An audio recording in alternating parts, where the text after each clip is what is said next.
Hi, this is Cynthia, and I'll be going over the Spark question on discussion 14. So for the first question, we're given a set of coin and that coin's owner pair. And then from this data, we need to first compute the number of coins of each denomination that each person has. And then we need to take this output as the input. And then for the second part, we need to compute each person's total amount of money. And then the question also gives us this function called value of coin that takes in a coin type and that will return the dollar amount of that coin type. So for the Spark questions, I usually like to start with an input-output analysis to see what kind of data we're getting as input and what our goal is. That is, what do we need to compute in the end from the data that we're given. So just to kind of illustrate what the question said in words with like a more example. So for the first part, we're given as input the coin owner pairs. So say like A is denotes some person. So our array of data will be something like A has a quarter, and then B has a quarter, and B has a dime, C has a cent, etc. And then our goal for the first part is to compute how many quarters A has given this input stream. So basically, we want to be attaching a number to along with each pair from the input. So we will be getting something like, oh, if A has 5 quarters, we'll be now counting the number of A quarter pairs in the input. And then if A has 6 dimes, we want to return like A dime and then 6, etc. And for the second part, we're taking this A quarter 5, A dime 6, B quarter 3, like these nested tuples as input. And then from that, we need to compute the amount of money each person has. So basically, we probably will be doing, we need to add, multiply the number of coins of each denomination each person has by the value of that denomination. So we'll go into more detail when we get there. So for the first part, again, I have replicated the input and output expected from this part above. And so you probably realize that this is pretty similar to word count. So instead of counting words, we're just counting the number of like owner coin pairs that we have. So so that should give us an idea what we should write for the map function and the reduce function. It is pretty much the same as word count. So for map function, we'll be mapping each owner coin pair to 1. And then for the reduce function, we'll be adding up the ones on the second argument of the pair, and reduce it by key, which is the name of the owner in this case. So combine them together, we get so from coin data, we first do a map using the map function to produce the so I gave an example above to produce the A quarter 1 pairs, and then we reduce by key to reduce it into something like A quarter 6 if A has 6 quarters. And for Python, the lambda functions are very useful for Spark, especially when our functions are relatively simple as we have here. So if you're not familiar with the lambda notation, basically we can just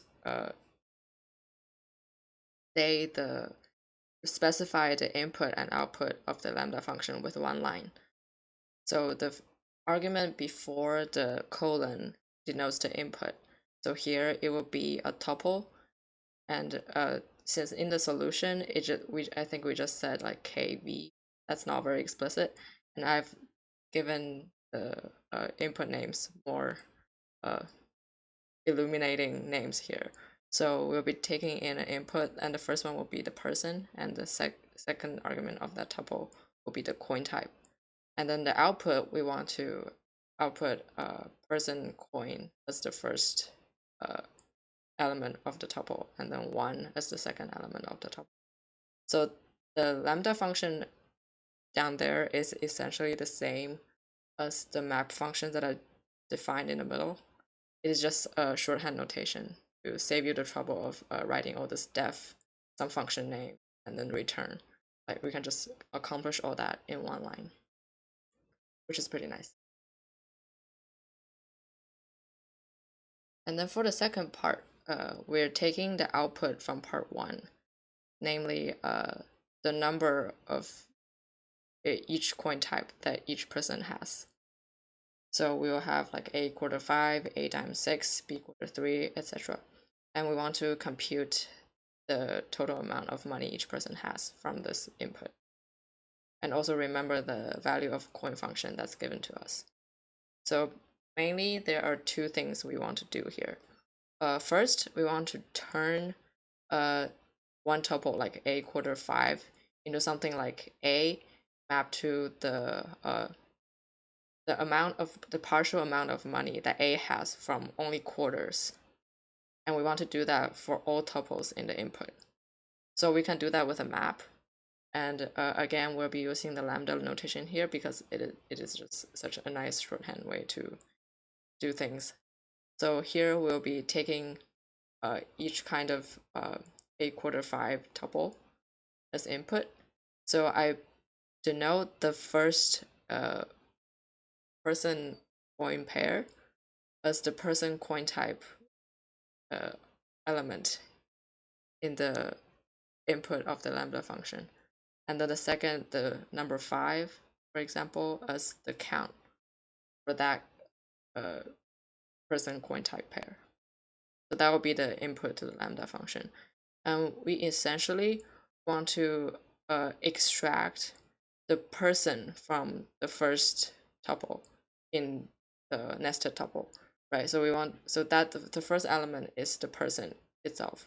So we want to take out the element at index 0 in the first tuple, in the nested tuple. That will be the person. And then the second element, we want it to be the amount of money that the person has from only the type of coin denoted in the second element of the tuple. So we do that by multiplying count by the value of coin taken person coin type at element 1 as the.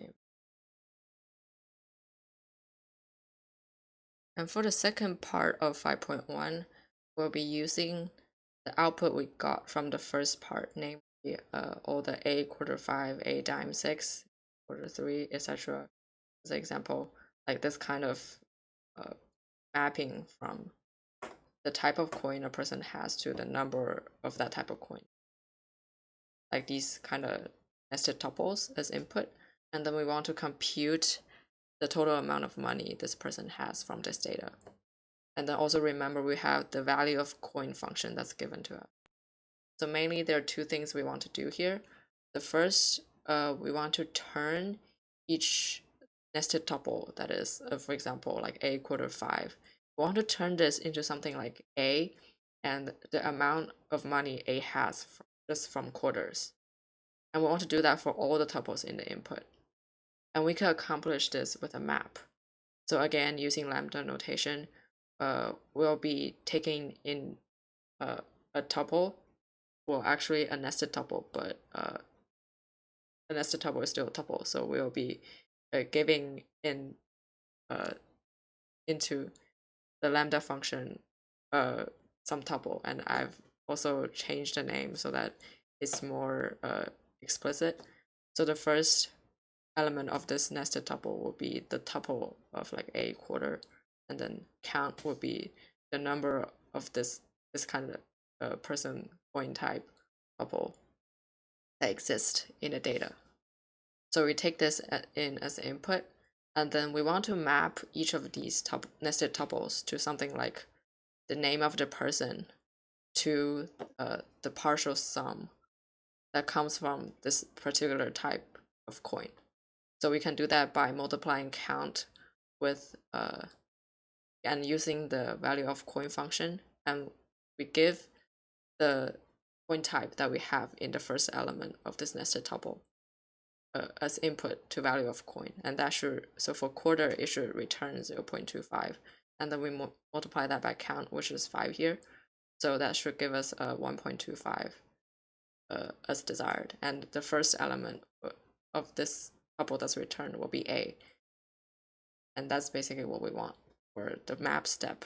And then with this data, we'll be able to so at the end of the map, we'll be getting a bunch of tuples like A 1.25, and that could come from quarters, and maybe another like A 1 pair that comes from dimes. Like we don't know what these numbers are coming from, like which type of coin these pairs are coming from anymore, but it doesn't matter because all we need to know is just to the amount of money that A has coming from different types of coins, and all we need to do to get the total is to just again do the adding and then reduce by key.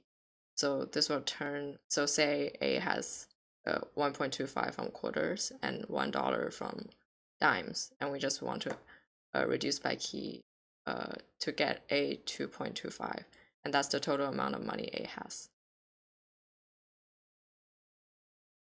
For the second Spark question, we are computing the GPA of each student given a bunch of students' data that's in the form of student name followed by course data, which is some custom objects that we defined. And the first field is the course ID, and the second field will be the student's grade in that course. And then from this data, again, we're trying to compute the GPA for each student. And just so here, GPA is defined as the average of all of one person's grades. I mean, I know like in Berkeley, we still do some weighted average depending on the units of each course. But here, we're only given the student's grade. So this will be the definition for GPA we have here. So in order to compute the GPA, which is an average, we need to keep track of the total grade and the number of courses taken for each student. So that should give us an idea of what we should do here. So first, we can do a map so one thing we want to extract the student's grade of each course from the course data object. So basically, that's what we're doing here. And then we also need to keep a count of how many courses this student has taken, so that we also add a 1 to this the result of the map, and that will after reducing later, the 1 should give us the total number of courses this student has taken. So basically, for the map, we'll take in a student name and a course data as input. So I also gave an example here. So like, let's say student A, and then we're given course student A's course 1 data, and then so just say that student A got an A in this in course 1. So as a result, we'll be getting something like A and then another nested tuple for 1 as the second element of the result of map. And then as I've mentioned before, we'll be reducing by key again. And here, one tricky thing is that reduce by key, we're actually performing 2 operations on the second element of the tuple. So we're summing up the total grade for A. That's what the V1 0 plus V2 at index 0 doing. And then we're also adding up the total number of courses A has taken. So that is what the V1 at index 1 plus V2 at index 1 is doing. So, and again, I think examples really help here. So if say as the input to the reduce by key, we're giving a stream like A41, and then A31, A41, A31. That means something like A has taken 4 classes, and he has gotten 2 A's in 2 of them and 2 B's in 2 of them. And then we want to compute from this, after reduce by key, we'll be getting something like A14, 4. And 14 is the total grade that he has. And then 4 is the total number of courses he has taken. So from there, lastly, we do another map because we want to keep the student's name in the result. So we can't just end with a reduce by key. So that's why we do a map. So let's say for the tuple A14, 4, we want to turn it into something like A3.5, which is the average grade for all the courses that A has taken. And that is the GPA. So we can just do a map, and a second element will be dividing the first element of the second tuple in the nested tuple, that is total grade that A has, by the number of courses A has taken. And that would be V at index 1. So that will give us A 3.5 in the end, which is A's GPA. And remember, we're performing the same operation on all the tuples in our data. So I'm just using A as an example, but if we have another student B, the same operations will be done on student B as well.